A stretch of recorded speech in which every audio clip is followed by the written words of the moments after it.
as part of the Wind Vision initiative to understand what this industry needs to do to grow the market, we went to the American Electric Power Company, a wind stakeholder who also happens to be one of the nation's largest electric utilities, with a very strong capability in building transmission. We asked them, what would a transmission system look like to accommodate 300,000 megawatts of wind in this country? They looked at the wind resource maps. They looked at where the demand centers were for electricity. They mapped a system, a backbone transmission system that could deliver 200 to 400 gigawatts of energy at a cost of about $60 billion. I don't want to minimize, just exactly how challenging it would be to put that map, that image into reality. But we do now have an analysis that shows us what that backbone transmission system would look like. We have a map that shows where it would go. We have a cost estimate. And in the end, transmission is cheap relative to the value that it brings to consumers of clean, cost-competitive energy. And this is something not just in terms of, it isn't just important to wind. It's important to the electric industry in general to invest in transmission to create a more cost-competitive and efficient electric industry serving the nation as a whole. Bob, you talked a bit about managing political complexity going forward and how that's going to be an increasing problem. I hear about that a lot, especially in the Northeast or even onshore, Maine, Vermont, they're rejecting wind farms. And I hear the term risk premium used a lot in the industry, that this is creating a risk premium for wind. I wondered if that's a quantifiable figure. If you could tell us what that is costing wind, what it's ultimately costing the ratepayer in terms of difficulty siting, difficulty building transmission, permitting problems. It's a great question. I think it varies a lot project to project. In extreme cases, you can add 10 or even more percent to the total cost of the project to the cost of extraordinary permitting issues and siting issues. Or it can be much less. So I think that there's not a hard and fast number. It's rising. It's not declining. And so there's a huge challenge there, and the complexity is there.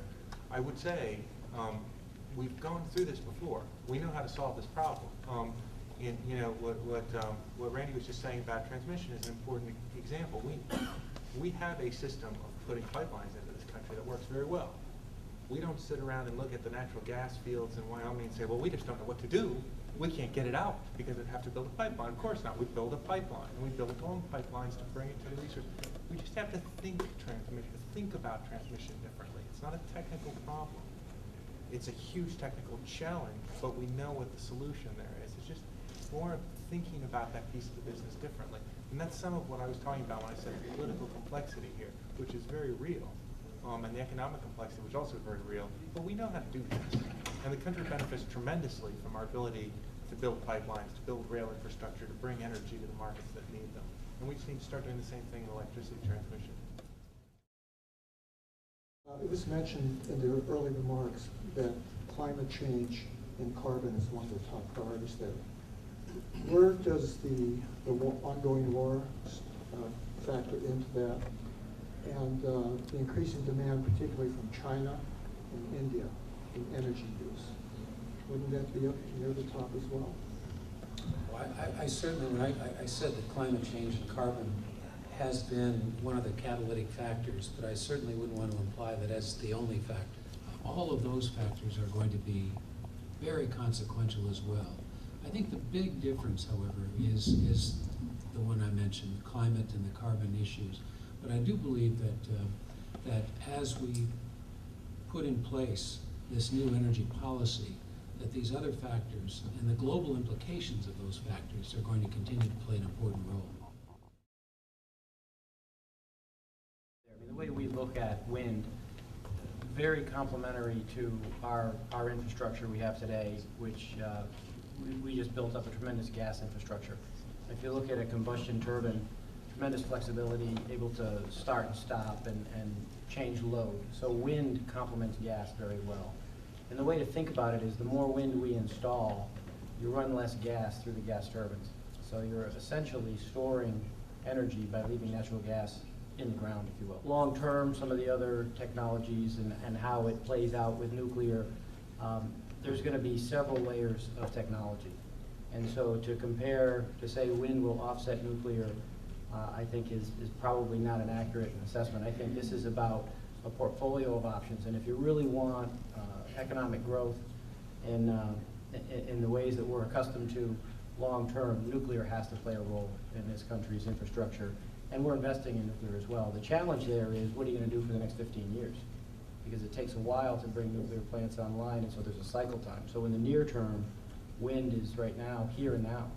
And so that's why we see it playing effectively and complementing the system we have. So we're comfortable with the ability to technically ramp up dramatically the wind infrastructure over the next decade. I guess I feel fairly strongly that the wind versus nuclear question is a false choice. I believe we're going to need all of the above in various capacities. I'm not necessarily a nuclear advocate yet. I'm not convinced that we've dealt with the proliferation issues, because it seems to me if we decide that it is nuclear in part that we will continue to rely upon in the future, we have to be prepared to accept an Iranian nuclear program and programs in other countries as well. We don't have the luxury of saying it's okay for us and it's not okay for you. And we have to, so we're going to have to work through these public policy implications. But I believe, at least in the short term, we've got to look at every source. We haven't mentioned efficiency yet.